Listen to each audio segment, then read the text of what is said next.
All right, you made it to another Monday. March 27th. Spring has sprung here in Seattle. And what is on my excitement list? I have refurbished a bunch of computers. I now have more screens, like I need actually more screens, but I do now. And I am looking for a purpose for each of them, which is really exciting. You know, it's so funny. I'm getting all these different viewing points right now, too, from none of my clients are going virtual anymore. And then, of course, the second sentence out of them is that they have virtual, it will never die, it's here to stay. And of course, that person who was doing in person meets all their clients on virtuals before they go in person. So I think there's, the dichotomy is still around. So I'm excited for this next person coming up. She's a top rated speaker facilitator, and she also is an amazing virtual facilitator. Let's welcome our guest today, Lena Scullard. Hey, Lena, how are you doing? Hi, John. I'm good. Fantastic. And tell us something good this week. What's something you're looking forward to in this spring season? Well, it's Monday morning and I am in Minnesota. And so I am just looking forward to another week of temperatures above freezing. Springtime is my favorite time of the year. And so far we're holding steady there at just above. Oh my goodness. What was the low this year? Did you get hit by one of those big storms, I think, that buried? Oh, yes. Oh, Your airport got crushed, right? yeah, John. We've had so much snow this year. And I think maybe the only trade-off is that we didn't have the extreme sub-zero temperatures that we're so used to. It feels like winter either tends to be extremely cold Yeah. or extremely snowy. We usually don't have to survive both. But so this year feels like it was just really extra full of snow. It's going to be a mess when it all melts. As it usually is, but that, I think everyone is excited for sun. We're ready to get out of winter. We're ready to get into a whole new summer season and get out there in the world. But we are also in here in the virtual world. So why don't you do me a favor? For my guests who don't know you, why don't you just take a moment, Lena, to say who you are and what you do? Thanks, John. So I'm Lena Scullard, and currently I'm a professional speaker, facilitator, and I'm also a virtual and in-person learning designer. So I've spent the last decade plus in corporate training before just recently kind of taking a move and venturing out as a self-employed speaker. And I am a member of a couple different virtual facilitator communities that I found through LinkedIn. And I think that's how John and I were introduced. I had the pleasure of doing a session at Zoomtopia just a year after the pandemic. I really was forced into learning a ton about facilitating effective training and meetings on a virtual platform and how to do that in a way that is engaging and also still fosters the transfer of learning. And learning science is something that I am super passionate about. And I think it's something that also makes me unique as a keynote speaker in the industry. So it's a little bit about me and what I'm passionate about. I'm really a big geek for psychology and neuroscience and how that applies to what we do with new information. All right. Well, you said Lena's Zoomtopia, so now I got to try this. Let's see if we can go to the cafe. Oh my gosh. So I just recently discovered this immersive group feature on Zoom, and it's one of the reasons that I love staying engaged with facilitators in these groups on LinkedIn is because we keep each other up to date, right? On all of these cool new bells and whistles. So I just discovered this one recently, and I was hoping that you were going to ask me about it. Well, let's stop asking about it. Let's start doing it. So, why don't you take a moment and tell people what you know about immersive mode and how you actually use it? Okay, so I did discover right away that immersive mode does not work if you're using a green screen and you've got your green screen turned on. You do have to turn that technology off so that Zoom can completely eliminate any of the things in your background. I've also noticed that there's a variety of options for different sizes of groups. So I actually have a virtual training coming up next week that I think I've got about 18, 19 people enrolled in for one of my clients. And I'm excited to be able to try a kind of one of the big immersive classroom features. Okay, so it probably would look like this. Now I'm gonna swap, right? Okay. Hey, Lena, Yes. what? She's in the audience, all right? So now I can do this here too, but now let's put Lena on stage. Let's see if I can do this. Ready? There we go. Now we swap. Now Lena's the teacher here and say, hey, what's going on? And by the way, every single one of these seats can be filled by someone. Lena, I'll actually add this other piece that Zoom finally did an update. I am using a green screen and I have a virtual background, but what it's done is it can still cut my parts off here, right? That is beautiful. So that is a new piece. Now I will go switch back. Let's see. There's one other two-person view. I think there's a kitchen. Let's see if we can go hop on. I was in a session this morning with a client and we were using the kitchen. Okay, now this one is very funny, right? Because now there's this one. You can arrange people here. So now what you're supposed to do is Lena, lean into your mic and whisper anything. Monday, are you ready for a full week? Are you ready for a full week? So, yeah, I wonder if I could do this here too. Watch this. Let's see. I need to move this way.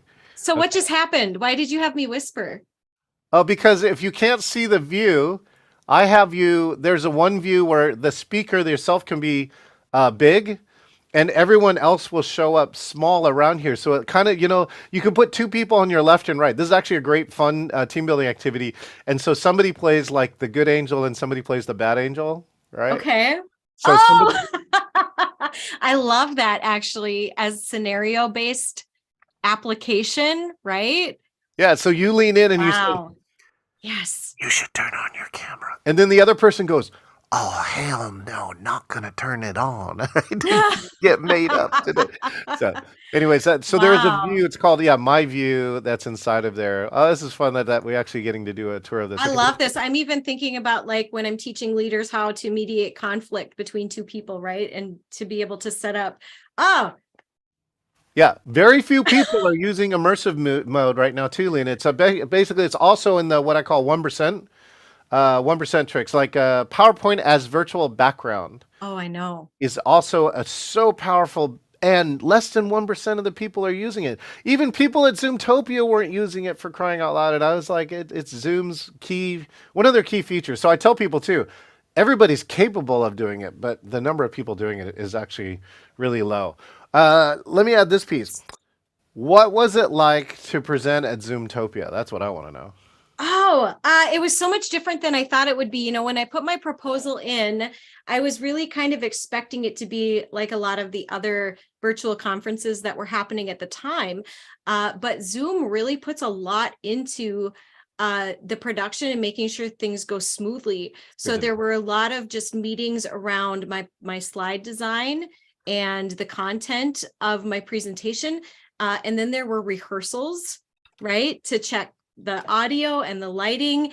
And then there was, the actual recording of the event was pre-recorded as if it was live, so that the day of that it's streamed, I could be 100% active in the chat, which when you have hundreds of people watching, that chat gets really full really fast.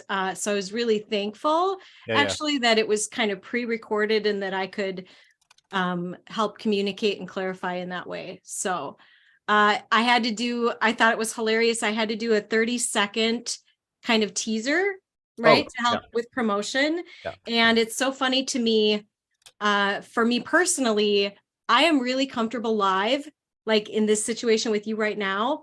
Yeah. But when you asked me to film a 30-second trailer, it took me like 82 takes to film a 30-second 30-second spot because it never was good enough. I always fumbled over my words.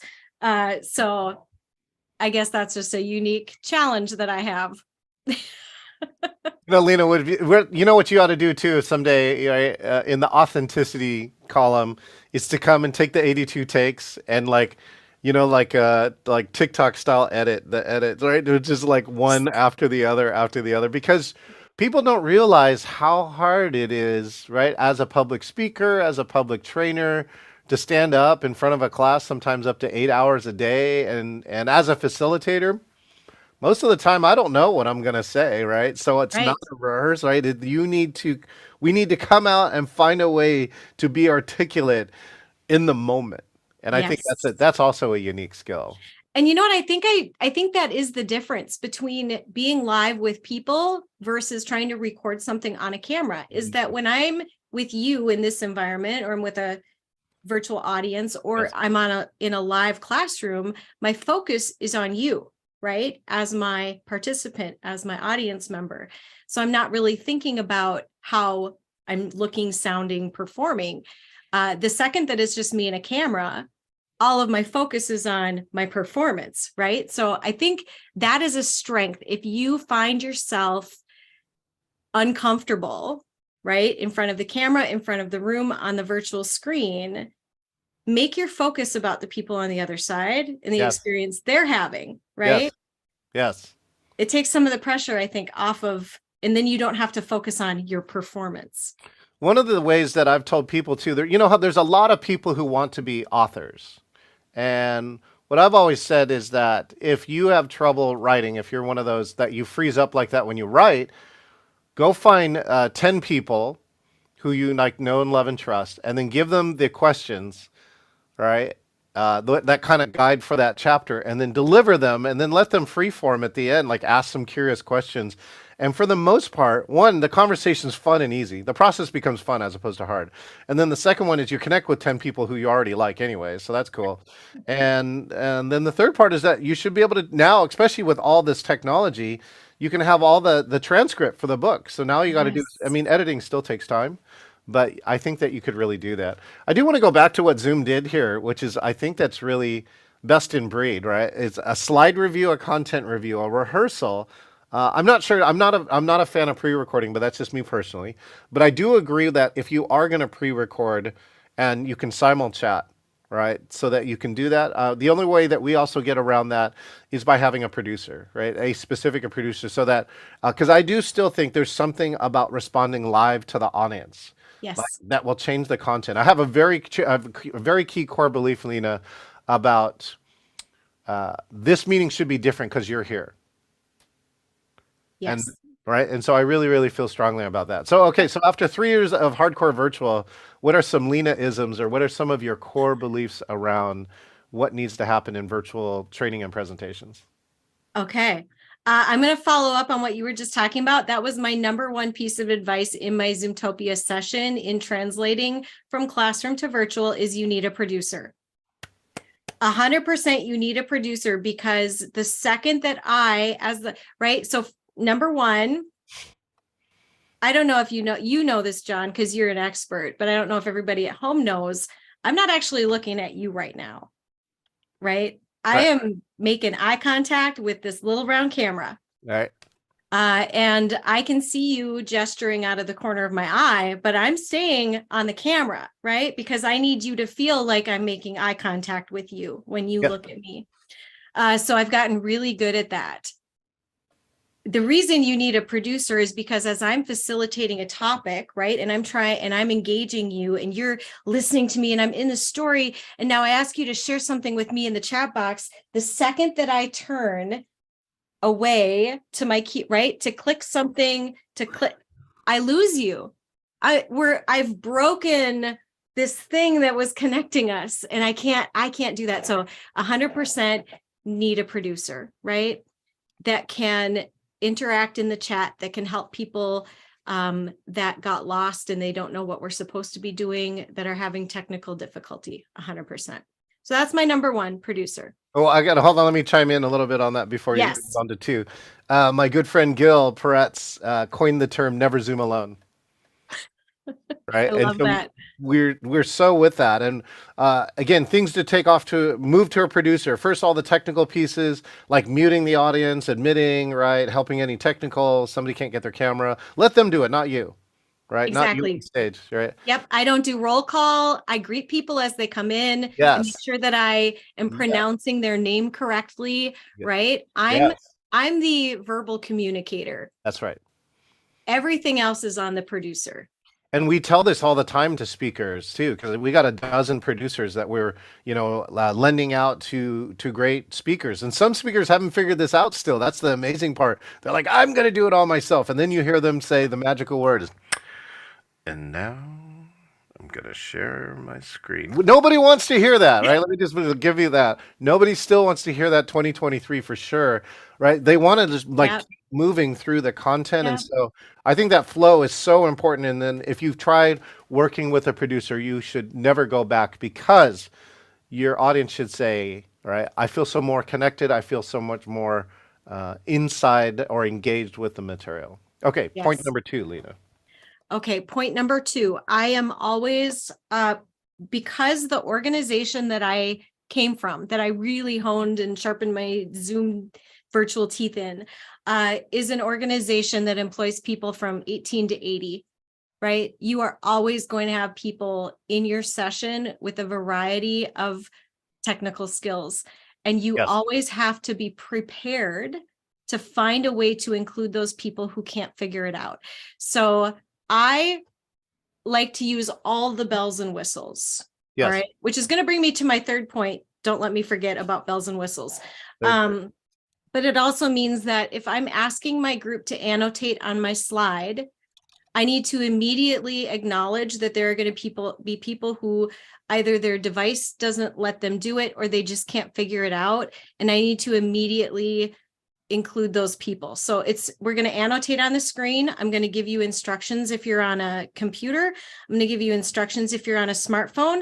And if you can't find that option, that's okay. You throw it in the chat box and the producer will make sure that your contribution is added, right? So I'm immediately making sure that I have a backup plan so that people can still participate in all the bells and whistles. A plan B, C, D, E, F, G, H, I, J, K. The more you're on virtual, right, there's so many more points of failure than like in an in-person room. Right. And most of them are still kind of unknown, right? Things can happen at any point. So by having that backup plan, I think that you can handle anything in the moment, and that's really the key, is handling in the moment. And then I don't want someone to feel like I'm dismissing them because they can't figure something out. I want them to know that I still want them to participate, and that there's other ways to participate if you aren't figuring it out the first way. Speaking of which, my good friend Kendall Cox from Mississippi is tuning in, and Olivia says, I love Lena, how she pivoted so quickly and came up with how useful these features could be. So that's my other good friend, Olivia from the Bay Area. So thank you so much for that. Thank you, Olivia. I feel like the one thing people have told me, I have application fascination, right? So when I see things, my brain is automatically trying to figure out where I can use that in an engaging way to help people learn. When it comes to board games, video game, like pop culture phenomenons, things that go viral, like I'm always trying to think about, so how can I use that as a framework to pull people in and help people learn something new? It's just something that I get excited about naturally. But that does bring me to kind of my third Lena-ism when it comes to Zoom. And that is, I learned really early on in my career that just because you can doesn't mean you should. Right? So as a designer, especially, or a facilitator, really understanding the bells and whistles and making sure that you're using them with purpose. Yes. And appropriately, and that you're not just doing it because you can, especially when it comes to technology where people are already maybe feeling out of their element or discomfort. When you start throwing a bunch of fancy things that don't seem to have a purpose, it can cause frustration and cause people to disengage. So really making sure that if you're asking someone to do something with technology, that it's rooted in a purpose. It's really key too, because I have seen that where people are like, and then we're going to do a poll. And I'm like, wait, what are you going to ask on the poll? What do you want the poll? What do we want to do the poll for? And a lot of people, I think, don't look at the key part.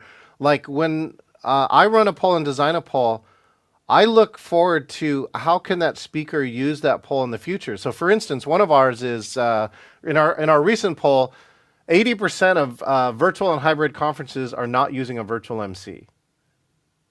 Right. And so that's like a huge missed opportunity that is going on with that piece in terms of that. So here's another piece on the technology side I thought that you would enjoy is find the purpose of it. So I finally took a deeper dive into Zoom's advanced polls. And we end up creating this game that actually I think has turned out to be one of the more interesting, unique networking games. So, Lena, this game is called Guess Who. Have you heard of this game yet? Is it like the old board game with the tie and you flip the people down? Not quite, but Okay. kind of. It is related. It is related. Okay. Okay. So, Lena, in the new advanced polls, for the first time, you don't have to just give one of the 10 choices. You can actually give them a free-form text box, and you can write anything in it. Okay. So what we do is that we ask the group, and we say, "Hey, tell us something about yourself that that most people wouldn't know." So everyone does that, right? And when the poll's done, then we hit enter. What happens is Zoom gives you a dialog box back, and then it said to see all the answers, you click a button, and then we get all the answers in a web page. You can start sharing that, and then you get a fun fact about somebody. Let's say one of them was I summited Denali. Then you get the group to ask, "Who do you think that is?"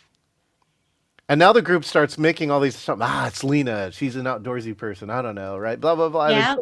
And then when they're wrong, it's like, it wasn't me, right? So you end up too learning a lot of like the group's impression of you, going, why would they think that about me? Like, I don't leave my house. Right?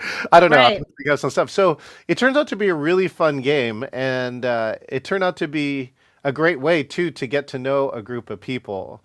So, like for instance, let me see here. I'll share one of my fun facts. I did actually. I summited 20,320 foot Denali.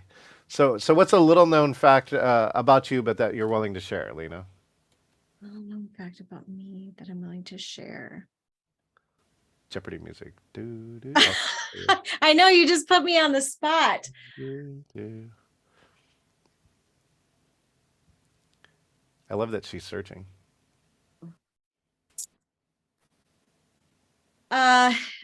It's in my bio, so I guess it's not a little known fact, but I'm a diehard karaoke junkie, and that means I DJ because I needed to own my own equipment and I needed to justify owning my own equipment. So I occasionally moonlight as a DJ, but it's really just because I wanted to have my own full-blown system. Now, Lena, do you know, right, that I'm the host of a karaoke show every Saturday at 7 to 10 p.m. Pacific Standard Time. You are not. Are you really?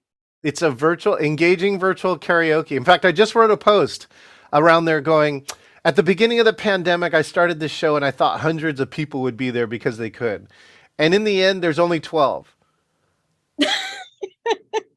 And I love these 12 people, right? Olivia is one of them, right? Nicole Smith is one of them. These are people who have come back week over week over week, right? We've like shared some pain and love together, right? I actually got to know community. them. You are building community. That's actually one of the secrets, I think, virtual MCs, right? As a facilitator, too, I think that's something you need to do. But that secret goal of one of the things that a great virtual MC will do will build community for your company, association, or brand. Yeah. And so, I don't know, what do you think about that as a facilitator? What avenues do you take, or what's some of your Lena-isms around building community on virtual? I definitely am a fan. So I do a lot of actually like full day virtual trainings. So I mean, really having to use a variety of things to keep people engaged. Food universally unites people. So the whole, what are you having for lunch is definitely a way to build community. I will also invite people during breaks to share links to the YouTube videos and TikTok videos that have made them laugh recently. Yeah, I love that. So inviting people to, I think it's really about letting people share something of themselves with others. One of my favorite activities. And so, yes, Zoom, and I'm a Zoombie out of all of the platforms. Zoom is my go-to every time. And I've been so impressed with how even post-pandemic, they continue right to up their game and add features like this. But that doesn't mean I'm opposed to good old-fashioned analog activities, right? Get out a pen and a piece of paper and draw something and hold it up to the camera. Or I love to do pack attack, which is like a minute to win it game, but you just put a variety of items up on the screen and they get 60 seconds to go collect as many of those items in front of them as they can. Something green, something hard, something, right? I think those kinds of games are really good energizers and they don't involve technology. Yeah, I think there's, well, I was a member of the Association of Experiential Education, AEE.org. And these are all the people who created all the initiatives on, like, say, ropes courses. Oh, mm-hmm. And like, I don't go into Home Depot or Lowe's. I'm mad at Home Depot, by the way, because they screwed up my order last year. So I'm now only propping Lowe's for free. By the way, I'm looking for sponsorship. No, just kidding. So, but they use all these items, right? Like nails, wood, boards, pipes, and they were masters at building these really cool experiential initiatives that could mean something, that you could learn something from. Because again, you need to have purpose with it. And so that's what I would do. I would not take on any initiative and bring it to my group unless I could facilitate something out of it. Right. Right. And those are great energizers. And I think that it goes into the interactive part. It also brings me to, I think, this is like, maybe this is a Johnism, which is people listen more to the lesson that they determine themselves than the one I tell them. Oh, yes. Right? Which is like, I designed this initiative. Maybe it's around project management, right? Maybe it's around, doing more with less, about being creativity. So that I get the intention for that. But sometimes somebody takes something totally different out of it. And that's way more powerful than anything than I tell them. So I think that's also really, really key, is letting people come to their own conclusion about something. Mm-hmm. Absolutely. Another Lena-ism is people need to hear something repeated like 7 times before it sinks in. Oh, yeah. So I'm not afraid of repetition. And I actually create, for any training that I do, I create a producer guide, which has everything I could possibly want them to copy and paste into the chat box, which includes repetition of everything. So I will ask a question, tell me in the chat question, then the question gets copied and pasted into the chat. And then I might give my own kind of answer or tell a story while I'm waiting people to type. And then I'll repeat the question a 3rd time. So that is just, that's what people, right? Because you think you're overkilling, but really people just didn't hear it the first couple times, or it didn't sink in the first couple times. Right. Tell them again and tell them again. And it was really funny too. I just spoke to a group of speakers, and let's take one, which is PowerPoint on virtual background. Like, let's take that tip. And this group was actually, right, at least because they're professional speakers, was interested in using it. Right. And so, but I told them, I said, you don't have animations. You can't play any videos. Right. That's really because the Zoom takes all that stuff out. It doesn't know how to process all that. Right. And I told them that. And I told them that like every single time. I said, you want to use this feature? By the way, here's the warning. And then they come back next week and somebody tried it and he goes, why didn't you tell me that there are no animations or there's no videos? I'm like, but they only got it because they actually tried it. And then they go back and they look and they're like, where did my animations go? Where did all my videos go? And so it didn't make any sense until that. And so that gets me back to the experiential part, which is people don't learn until they actually run into something. They try and do something and it doesn't work, right? It doesn't work. Yes. Which actually brings me to like my next piece of advice. I don't know if it's a Lena-ism or not, but I really hope that speaker tried it out somewhere safe before they tried it out in front of 500 people. I don't care if I have done this same virtual training 100 times. We are getting together for a 30-minute tech check, either the morning of or the day before. And we're going to make sure that all of the polls are created properly and in place. And we're going to make sure, right, that we are on the same page and that our links are working, right? Like, practice ahead of time for sure. Another really good example, John, have you tried? So Zoom apparently has made where you can designate breakout rooms based on a poll response. but I've been in 2 groups now where we've tried it and we can't get it to work. Have you seen it work? No, I have tried it myself off stage. All right. Because I host a happy hour every Friday. And on Friday, right, I can experiment with all sorts of new stuff. And the first time I tried it, it failed. And then I had another friend try it, though. He was like, actually, but he wasn't a live program. It did try and put some people in some rooms, but it didn't do it right. It didn't do Okay. what we expected, right? So I have not been able to get this feature to work, although it looks exciting. It does look exciting. I want to see it work. But Now, that's, again, right? Testing in a safe environment before you try it on your live audience is always. well, you'll love this feature too, Lena. Just in the last version, they put a live performance feature in. And the live performance feature allows people who are on 2 different Zoom accounts, like maybe in 2 different rooms or close to each other, to sing at the same time. Well, that'll be fun for karaoke. Yeah, well, so we did try it last Saturday, Okay. and it got like an 8 out of 10 compared Okay. to because the default in Zoom is like a 0. It's like a -10. It's so bad, right? You're like 4 seconds behind me usually. Right. I was just going to ask if it was the bandwidth Yep. timing that It's messed a it up. latency, yeah. So what they did is Okay. they finally put in something that is attempting to calculate the latency and sync them back up. Okay. But you have to be close. You have to be within like 100 milliseconds or less.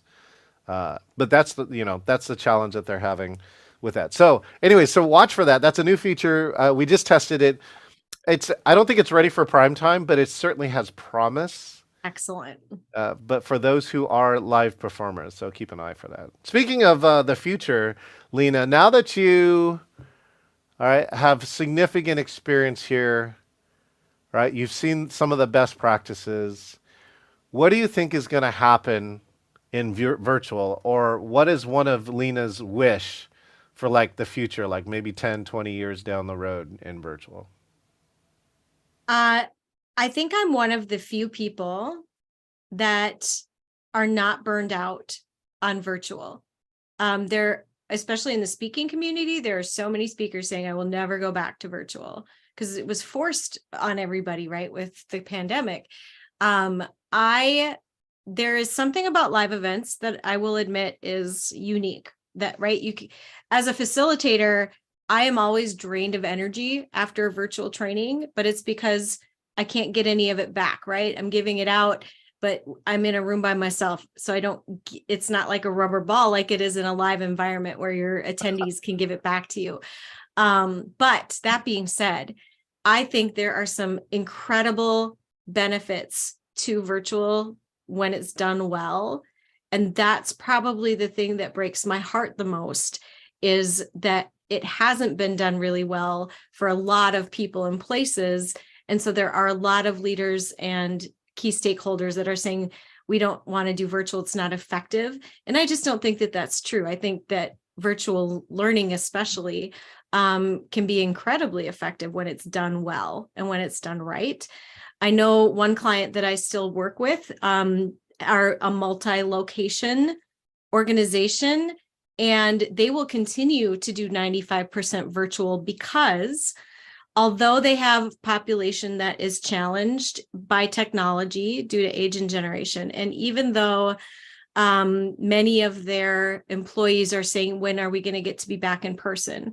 What we've discovered is that when virtual learning is facilitated well, they're making connections Yes. with people across the organization and across location, right? Yep. Which is fostering a wider network, wider conversations, and the problem solving and the innovation that can come out of those sessions, because they're outside of their box, and they're talking to people with the same problems in different locations.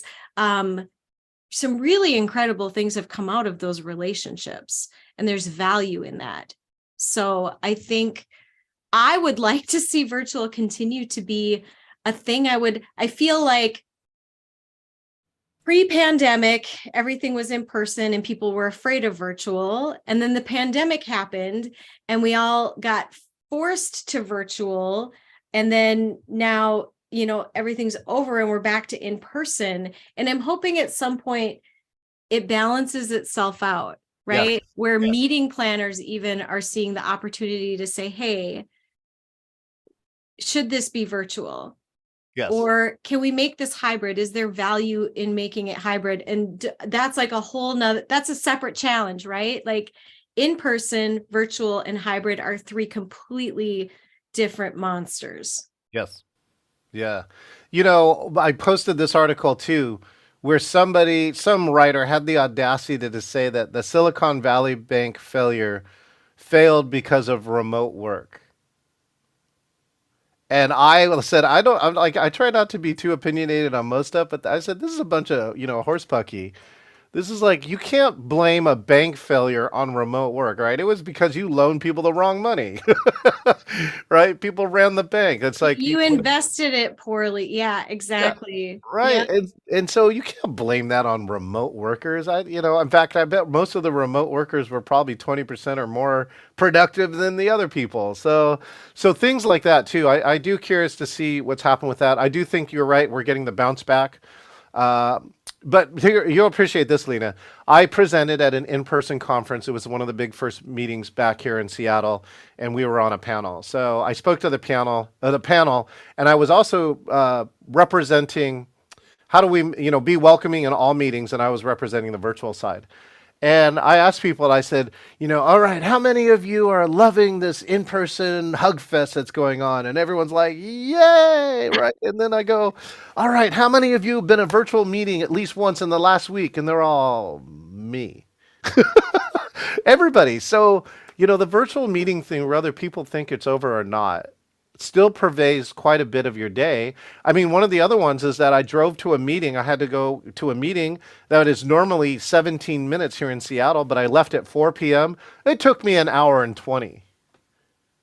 Right? I'm like ready Yep. to go back to my office. And I think I could have done that meeting if somebody just would have taken a phone, right, and showed me around. It was a site visit, right? I would have Yeah. I could have Yep. saved 2 hours of my life, right, that I can't get back for that. And so, Right. so I also feel like I need to point out too, at that conference, when you asked that question and everybody cheered, it's because all of the extroverts are at that conference, right? And all of the introverts stayed home. And it was one of the most, I think, valuable pieces of feedback that we got out of maybe the first or second virtual training that we did when the pandemic hit.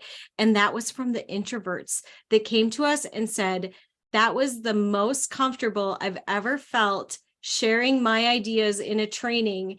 And it's because even in the small group breakout, there wasn't somebody listening in on the group conversation. Like the introverts really came out of their shells in the virtual environment. And I think there's value to that. I think yes. Yes, yes. I think one of my other good friends now is running a set of training, and the class is half hybrid or half virtual and half in person. And so I think it goes back to the other piece, Lena, that you said here. If you have a course, right, that has an audience as diverse of 8 to 80, right, your audience is also diverse in learning styles, right, and race and gender and like attention span. all those things. So that what I tell people all the time, if you are designing, is to design for all of them at some different point at your presentation, right? Like things like, I know that I can clock over 200 words a minute if I really want to, but I also will take specific parts of the program and just slow down. Yes. Great. So one of the greatest things that I got back too is that I work with a Saudi Arabian group, and I don't know Saudi Arabian culture very well, but what I did discover is that at least in the culture or the group of people that I was working with, that if I gave them like a minute or two to write down the answers, I would ask them some kind of question and say, write down all the different ways, like say you build trust with your team, blah blah blah, right? And I would play some light music behind or nothing, depending upon the group, and then I'd ask for like who would like to share. 40% more people would chime in and going, okay, I'm ready. As opposed to just going to the tell me something right now, Lena, right? Which is like I Yeah. know I did that to you. Tell me a deep dark secret, Lena. Which is like no, like if any part of introvert and you're like I don't want to answer that, but I Mhm. think giving people space and time in the format they want, I think, is really a key piece. Any final word? I I actually learned to call that sitting on your ask. So as Oh, I a have not heard that. I'm going to take that. as a brand new facilitator, my very first solo run, I had my mentor, right, my in the back to give me feedback, and it was supposed to be a 6-hour training, and it was done in about 2.5. And I could not fathom how I got through this training so quickly. And that's what she told me. She said, Lena, you need to learn to sit on your ask. When you ask the group a question, you need to get comfortable in that silence and wait, because they're thinking. You have the answer written down in front of you. They have to come up with it, and you have to give them time to do that. So that was one of the most valuable early pieces of master facilitator advice that I got, is to sit on your ask. And what's one of your techniques for doing that for you? I'm just curious. I think practicing the silence and I am now at this point after 10 plus years, very comfortable with sitting in silence, to the point where I have even counted and then made direct eye contact and said, I can wait this out a lot longer than you can. I have done that too. Oh yeah, yeah. I think counting is one of them, right? Which is like you Yeah. see nothing, right? Yeah. I Or count to 10 and then I'll rephrase, yeah. because maybe I just didn't ask it clearly enough. So I'll ask the same question in a different way. And then depending on the group, right? Because I've also done like a compliance group who is all introverts. They're Yes. just not large group sharers, right? So then I find if I ask a question and I say, take 2 minutes to talk about it with your table team, then all of a sudden the room is abuzz with discussion. And it's just because of the comfort level of who's listening. Genius. I love that though. I don't think I have in my facilitation career heard sitting on your ask. I'm definitely gonna take that. I'll attribute it to you if you want to give me the original mentor. I'll try and do my correct attribution. Okay, before we go back into the present, if Lena, if people to remember one thing from this interview, what's the one thing you want them to remember? I think to be a master virtual facilitator, your focus always has to be on the other end and what their experience is. And to get support for the technology, to not try to, you can't facilitate an engaging experience and run the technology on your own. Never Zoom Those alone. two things. Yep. No, I love that one. Never Zoom alone. Yeah, you can borrow that one too. That's a good I one. will. All right, well, we're back here to the present time. Lena, where can people find you at? If you want to connect with me, good news is there is no other Lena Scullard in existence on the internet. So you can find me on all the socials at Lena Scullard. No underscores, no numbers, I'm just me. So it's a perk. And then also as a professional speaker, I do have a website and you can learn more about me or my topics there. Guess what? www.lenascullard.com. Lena Scullard, SCULLARD.com. Right, Lena? Yes, that's it. Outstanding. Hey, thank you so much for the time. I love that a lot of our ideas on virtual align, and I hope that actually I do want to give you an invitation, Lena, on April 12th, Wednesday at 9 a.m. to 10 a.m. I'm gonna showcase for free one of my top and what I call my most technically advanced program, and it's called The Seeds of Virtual Facilitation. Okay. And I want you to see this program only because if you're available, because I just love to hear your comments. It really tries to refute one of the things that people say, that people are burned out on technology. But mine comes back is that people are actually hungry for more technology as long as they don't have to learn something new. Okay. And so I'm in this intrigued. program, you don't have to learn anything new, And you should come back away from this program going, wow, what did he just do? And that was really cool. Plus, it was really valuable. So, April Okay.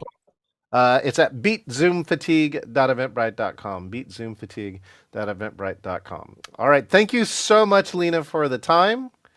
I appreciate all the comments and the Lena-isms. This was a good conversation, and you gave me so much energy to get through the rest of my Monday. Thank you for that. You're welcome, Lena. All right, let's see. I'm John Chen, and we've been speaking with Lena Scullard, a top facilitator and trainer, and sharing all of her virtual tips. And she has achieved one of my goals that I haven't yet, which is speaking at Zoomtopia. So I'm going to follow Lena's lead here and apply for next year. But follow her again, Lena Scullard, Lena Scullard, SCULLARD.com. Hey, do yourself a favor. It's 2023. Do at least one thing to make your virtual better, assuming that you are on virtual at some time during your week. All right, I'm John Chen, author of Engaging Virtual Meetings, and we'll see you next time when I have a button ready. Here we go. Always start people and keep old people.